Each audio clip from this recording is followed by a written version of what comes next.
નમસ્કાર મિત્રો હીરો બદલાયો પરંતુ મુદ્દો નહીં।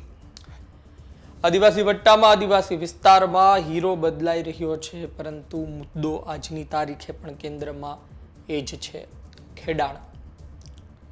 ચૈતર વસાવા જેલમાં છે પરંતુ મનસુખ દાદા ગેલમાં છે।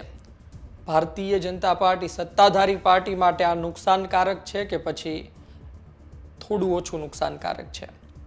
વિપક્ષના કોઈ નેતા ખેડાણનો મુદ્દો પોતાના હાથમાં રાખે, આંદોલન કરે, આંદોલન કરાવરાવે તો શું અસર થઈ શકે?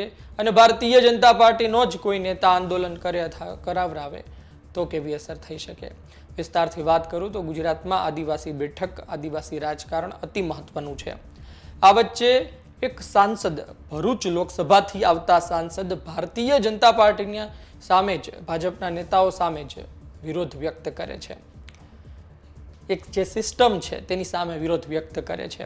ઉમરપાડામાં તમે ખેડાણ કરવા દો છો તો પછી સાગબારામાં કેમ નહીં? દર વર્ષે ખેડાણનો મુદ્દો હોય, આ નવો મુદ્દો નથી। દર વર્ષે ખેડાણનો મુદ્દો આવે કારણ કે તેની પાછળ સનદ ન આપવી પણ જવાબદાર છે। તેની પાછળ દાવા અરજી પેન્ડિંગ હોય તો એ વ્યક્તિનું શું થશે, એ આદિવાસી ખેડૂતનું શું થશે, એ વિચાર્યા વગર તેમને ખેડાણ કરતા રોકવા એ પણ મહત્વનું છે। વનાધિકાર અધિનિયમ 2006 ખેડાણ કરવાની તમને પરવાનગી આપે। તમે 2005ના 13 ડિસેમ્બર પહેલાથી ખેતી કરો છો તો પછી તમને સનદ મળે, પણ જેમની પાસે સનદ નથી તેઓ દાવો કરે, દાવા અરજી પેન્ડિંગ હોય, આમ છતાં પણ તેમને ખેડાણ કરવા દેવામાં આવે નહીં। આ મુદ્દો જૂનો છે। ઘણા નાના નેતાઓ આ મુદ્દો પકડીને મોટા નેતાઓ બની ચૂક્યા છે। ચૈતર વસાવા પણ આ જ પ્રકારના અતિ મહત્વના, જેમ કે ગ્રામ સભાનો મુદ્દો હોય, એ વિસ્તારમાં આદિવાસીની જમીન જતી હોય, ઘર જતા હોય, જે પ્રકારે જીઆઈડીસીનો મુદ્દો દાહોદના કચલધરામાં ચાલી રહ્યો છે એવા મુદ્દા હોય, એવા અનેક મુદ્દાઓ, અનુસૂચિ 5 હોય, પેસા એક્ટ હોય, કે જે આદિવાસી સમાજને અસર કરે છે, એ મુદ્દા પકડીને તેને આગળ ધપાવીને તેમાં ન્યાય અપાવીને મોટા નેતા થઈ ચૂક્યા છે। પરંતુ આ બધા વચ્ચે ભારતીય જનતા પાર્ટીના જ એક નેતા ખેડાણનો મુદ્દો પોતાની પાસે રાખીને બેઠા છે। ચૈતર વસાવા જેલમાં ગયા કયા મુદ્દે? ખેડાણના મુદ્દે। કપાસની ખેતી કરવામાં આવી હતી, ખેડાણ કરવામાં આવ્યું હતું, વન કર્મચારી સાથે બબાલ થઈ છે, ચૈતર વસાવા વચમાં પડે છે, તેણે માર માર્યો, ફાયરિંગ કર્યું, આ સહિતના આરોપ તેમના પર લાગે છે। રાજપીપળા સેશન્સ કોર્ટ તેમને 7 વર્ષની જેલની સજા સંભળાવે છે અને તેઓ જેલમાં જાય છે। પછી ખેડાણનો મુદ્દો ક્યાંથી સામે આવે છે? સાગબારાથી। પણ તેનું પ્રતિનિધિત્વ કોણ કરે છે? ન તો ભારત આદિવાસી પાર્ટીનો કોઈ નેતા, ન તો આમ આદમી પાર્ટીનો કોઈ નેતા, ન કોંગ્રેસનો કોઈ નેતા। તેનું પ્રતિનિધિત્વ કરે છે ભારતીય જનતા પાર્ટીનો નેતા। તેમાં અન્ય નેતાઓ બોલ્યા હશે 100%, પરંતુ જે પ્રકારે લાઇમલાઇટમાં રહેવાનું હોય, જે પ્રકારે મુદ્દાને લઈને સતત સમાચારોમાં રહેવાનું હોય, મનસુખભાઈ વસાવા તેમાં સફળ રહ્યા છે। શરૂઆતમાં લીલાબેન વસાવાએ રાજીનામું આપ્યું હતું, પરંતુ ત્યારબાદ મનસુખભાઈ વસાવાએ કહ્યું કે આપણે આંદોલન કરવું જોઈએ, આપણે ભેગા થવું જોઈએ, હું પોતે લોકસભા સત્ર પૂરું થાય પછી ખેડાણ કરવા આવીશ। જોકે તેઓ સમજાવવા પહોંચ્યા હતા, પરંતુ આ વચ્ચે પોલીસ વચ્ચે બબાલ થઈ ગઈ અને ફરી એક વખત મનસુખભાઈ વસાવા લોકો વચ્ચે પહોંચ્યા, લોકો સુધી પહોંચ્યા એ સમાચાર સ્વરૂપે કે તેઓ આદિવાસીની જમીન તેના ખેડાણ માટે લડે છે, આદિવાસીઓ માટે લડે છે, પોતાની જ પાર્ટી અને પોતાની જ પાર્ટીના નેતાઓ સામે, પોતાની જ પાર્ટીની સિસ્ટમ સામે લડી રહ્યા છે। આ વાત લોકો વચ્ચે જાય તો લોકોને તો ખૂબ ગમે, લોકોને એવું લાગે કે મનસુખભાઈ વસાવા ખૂબ સારું કામ કરી રહ્યા છે। મનસુખભાઈ વસાવા ભારતીય જનતા પાર્ટીના નેતા ખૂબ સારા છે, ભલે કોંગ્રેસમાં કે આમ આદમી પાર્ટીમાં કે અન્ય પાર્ટીમાં નથી, પણ કામ તો કરે છે, ભાજપમાં હોય ભલે। અને આ બધું જોતા અંતે મનસુખભાઈ વસાવાને વ્યક્તિગત રીતે ફાયદો થઈ રહ્યો છે અને ભારતીય જનતા પાર્ટીને જે ડેમેજ થવું જોઈએ એ ડેમેજ થોડું ઓછું થઈ રહ્યું છે।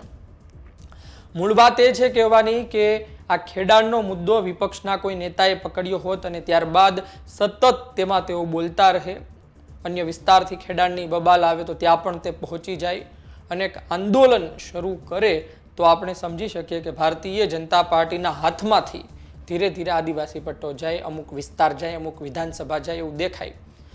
કારણ કે વિપક્ષના નેતાઓ, વિપક્ષની પાર્ટીના મોટા નેતાઓ જો આંદોલન કરવા પર ઉતરે તો એને પાછા વાળવા મુશ્કેલ પડે।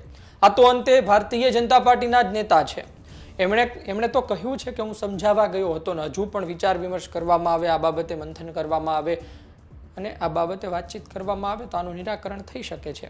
એટલે જ્યારે પણ ભારતીય જનતા પાર્ટી વિચારશે ત્યારે આ મુદ્દામાં યુ ટર્ન આવી શકે છે. ઉમરપાડામાં ખેડાણ કરવા દો તો સાગબારામાં કેમ નહીં? કાયદો બધા માટે એક હોય. ઉમરપાડા હોય, સાગબારા હોય, ડેડિયાપાડા હોય, કોઈ પણ વિસ્તાર હોય, પણ કહેવાનો અર્થ એ છે કે ખોટું તો થઈ રહ્યું છે.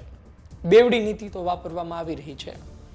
શરૂ પણ ભારતીય જનતા પાર્ટીએ કર્યું છે, તેનો વિરોધ પણ ભારતીય જનતા પાર્ટીના નેતા કરી રહ્યા છે. આ બધા વચ્ચે વિપક્ષના નેતાઓ શાંત છે. હીરો બદલાઈ ચૂક્યો છે.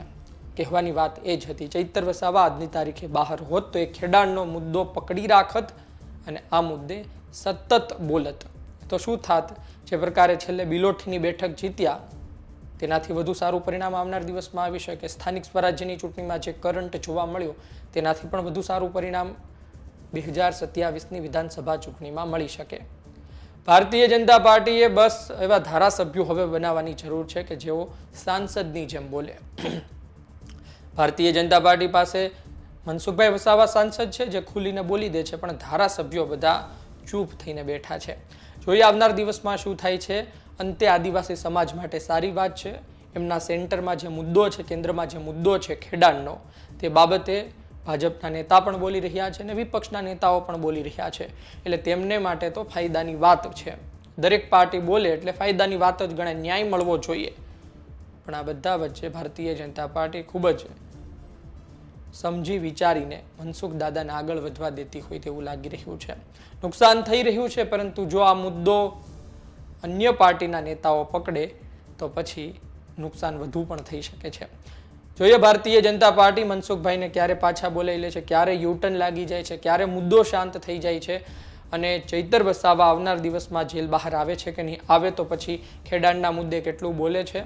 કારણ કે આ પહેલાં પણ તમે જુઓ કે જ્યારે દાતા વિસ્તારમાંથી સમાચાર સામે આવ્યા હતા, પાડલિયાની ઘટના સામે આવી હતી, પાડલિયામાં ઘર્ષણના સમાચાર સામે આવ્યા હતા, ત્યારે પણ પ્લાન્ટેશનની કામગીરી કરવા ગયા હતા જંગલ ખાતાના કર્મચારીઓ અને ત્યારબાદ ઘર્ષણ થયું કહેવાય છે.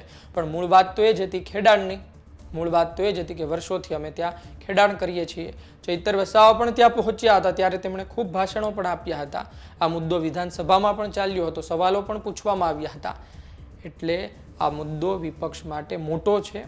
આ મુદ્દો પકડીને એક મોટું આંદોલન પણ થઈ શકે છે અને આ મુદ્દાના સહારે આદિવાસી વિસ્તારમાં ઘણા રાજકીય રોટલા શેકાઈ શકે છે.